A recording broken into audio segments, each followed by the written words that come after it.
All right. Hello and welcome back for another awesome episode of the FIT40 Podcast. Today, we don't have a guest with us, but don't worry, I got a bunch coming and I can tell you they're great. You're going to love them, but we're going to take a brief pause from the regularly scheduled program to talk about one of my favorite topics, which is the simplest way to get fit. This is a topic that I think will serve everybody the most, more than anything I could say, more than anybody else could say. It's the bare minimum of what people need to do to get the results that they want so they don't get confused, so that they get actually good results that they can see for a long time because it's so easy to stick to because it's that simple. So let's talk a little bit about that today.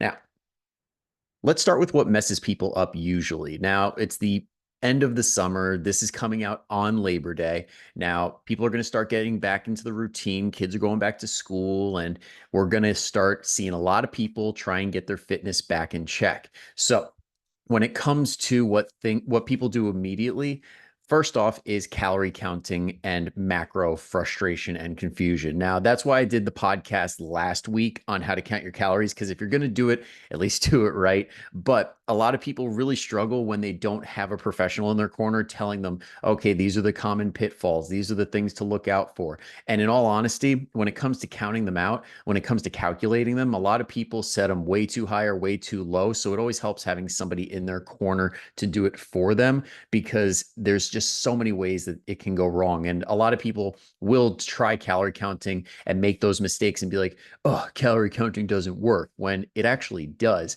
It's kind of like if you were to just buy a car and not understand, oh, for it to go forward, you need to push down on the gas pedal. And then you say, oh, this thing's a piece of shit. But in reality, you just didn't know you got to push this specific pedal instead of pushing on the brake or just fiddling with the buttons. Okay. That's what happens a lot of time when it comes to calories and macros and things like that.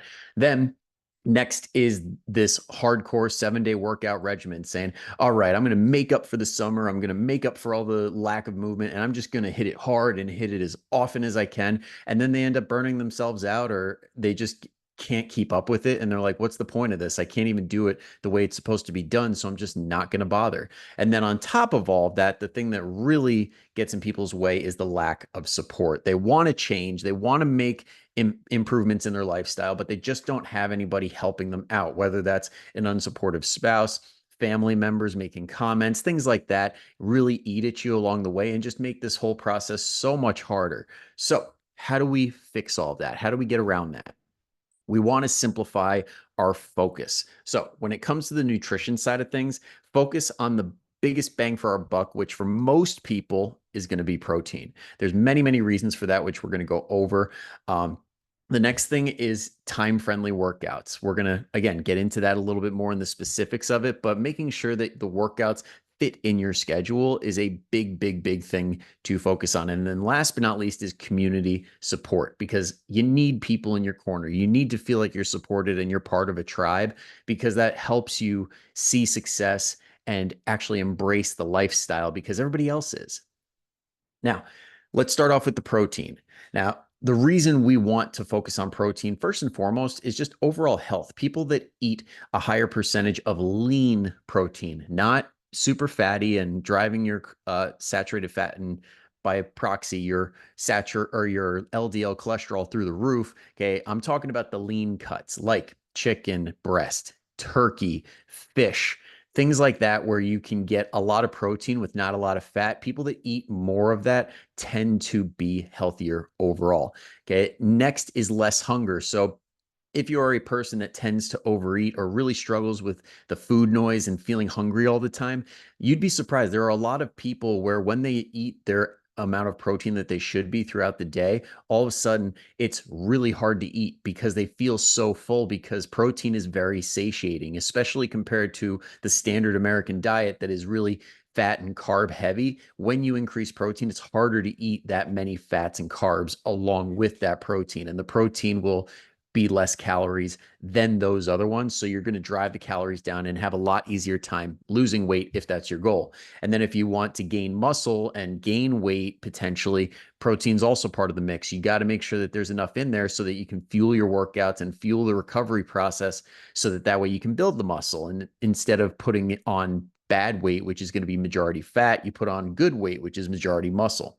And then last but not least is more energy. When you're able to combine the protein with the workouts and be able to eat the right amount of food, and when you eat the right amount of food and you feel stuffed most of the time, or not stuffed, but you feel satiated most of the time, you tend to opt for better foods overall because you're like, hey, I'm not starving, so I can make a actually level-headed decision right now on my next meal. When you do that, you feel more energized because you get better quality foods and you just feel so much better overall. And when it comes to the blood sugar spikes, they're usually leveled out. They're not as crazy. So even if you did eat some sugary carbs or starchy carbs, but you had protein in the mix, that will slow down the absorption of those sugars. So you're not going to get that giant spike and you're not going to get these energy spikes and dips throughout the day. It's going to be nice and level. So that will be a more sustainable level of energy compared to the other way. So very, very big changes can be made just by eating protein. Now, next is time-friendly workouts. Okay, you want to make sure that they actually fit your schedule, not that you're just trying to force feed yourself into these workouts because you're trying to make up for lost time. Okay, let's cut that shit out. We're not here to make up for time. We're here to improve going forward. Okay, so what do we want out of these workouts other than the fact that they are time-friendly and they fit into your schedule and you can actually get them done? First is that they're effective and not random. Okay, the last thing that you want to do, let me backtrack. Any movement is good movement. Let me start by saying that if you are going to do any workouts of any kind as opposed to being sedentary, that's good. But if you want to get the most bang for your buck, make sure that they're effective and not random, like not a different workout every time to try and confuse the muscles, because that's something that is completely debunked. It doesn't have any value of confusing your muscles. And if anything, it is subpar compared to having a strategic program. So if you have the right kind of movements in there, you have the right mix of certain things, then you're going to be in a much better place than if you just randomly throw crap at the wall and see what sticks. Okay. And what I just said, you got to make sure you have the right mix. That means strength and cardio. Okay, you're not going crazy with just the strength side and then you're super duper strong, but you still struggle to get up a set of stairs, and you're not just doing cardio. So you're like feeling good, but you're not really strong and you're still a little bit frail, and you aren't reaping all the benefits of increasing your lean body mass, like having better insulin sensitivity and making sure that you are able to handle more calories overall compared to somebody that doesn't strength train. So you're going to get the best of both worlds if you combine strength and cardio. But there's specific ways to do that so that you don't take away from the strength and also that you don't take away from the cardio. So you want to make sure that you're doing it at the right times, in the right order, things like that. And then last but not least is basic movements, not doing these 5, 6, 7 exercise combination exercises with all the same weight, because all that does is ensure that that one exercise out of that combination that is hard is going to be hard and the rest are going to be so easy that you're not going to get a stimulus from it because you're not using enough weight. For example, let's say you were doing the standard lunging. So you take one step back on the one side, one step back on the other, then you curl your hands up to your shoulders, and then you press over your head. Okay, so you're doing lunges, bicep curls, and overhead presses. Now, you are probably only going to get stimulation for either the biceps or the overhead press with the shoulder or the shoulders, because if you're only using 5-10 pounds, then okay, you're going to get, if that's heavy enough for your biceps to curl and it feels hard, then yeah, you're going to get a little stimulus out of that. But if you could handle 10 pounds on the overhead and 15 or 20 pounds when you're lunging, your body's not stupid. It knows, hey, this isn't enough for us to need to change. So why would it? Okay. Instead, you got to do basic movements and make sure that you do the most that you're capable of. And then you move on to the next thing instead of trying to do it all in one go because some influencer said so on Instagram or TikTok, even though they were born genetically gifted and they got strong and they got muscular doing the basic stuff. And now they're trying to scam you. But I'm going to stop myself there. Next is support. When it comes to the support aspect, this is huge. Now, a lot of people that I speak to, a lot of the moms that I talk to, like when we do our free strategy calls and things, tell me a lot of the times that their husband still wants to eat like a pig, still wants to eat like crap, but they want to really improve their health, not for themselves, but also for their kids. And they want to get them on board, but sometimes it just doesn't happen. So if you have that immediate lack of support, where are you going to go? Are you going to fight this uphill battle of, okay, I'm just going to force it and I'm going to make it happen regardless. And people can do that, but I'll tell you, the success rate is lower than those who actually have support elsewhere. So if you have a group to go to, like the FIT40 family on Facebook, that's one of the reasons I made it. That's a great spot for everybody to support each other. There's also group classes. There's also like group outdoor activity groups, like hiking groups, running groups, things like that are incredible. Okay. But I'm very partial to the Facebook one because it's so accessible and you don't have to really devote any specific time. You can just pop in whenever you need a little bit of a boost because it'll keep you motivated. It'll pick you up on the bad days and it'll provide, and people love providing ideas for recipes and like strategies for working out or strategies to just make sure they can get everything done throughout the day. There's a lot of really good tips in there I didn't even think of. So it's really, really cool. Okay, now the reason I'm telling you about all of this is because this is the basis for the boot camp. Now, I know I talked about it last week about the calories and everything, but I'm like, you know what? It needs to be simpler. If you want calories, I'm still going to do strategy calls and help people set up their calories if they want to do it with the boot camp, but it's going to be even simpler than that for the people that don't want to get confused and don't want to deal with all that stuff and just want to be like, you know what?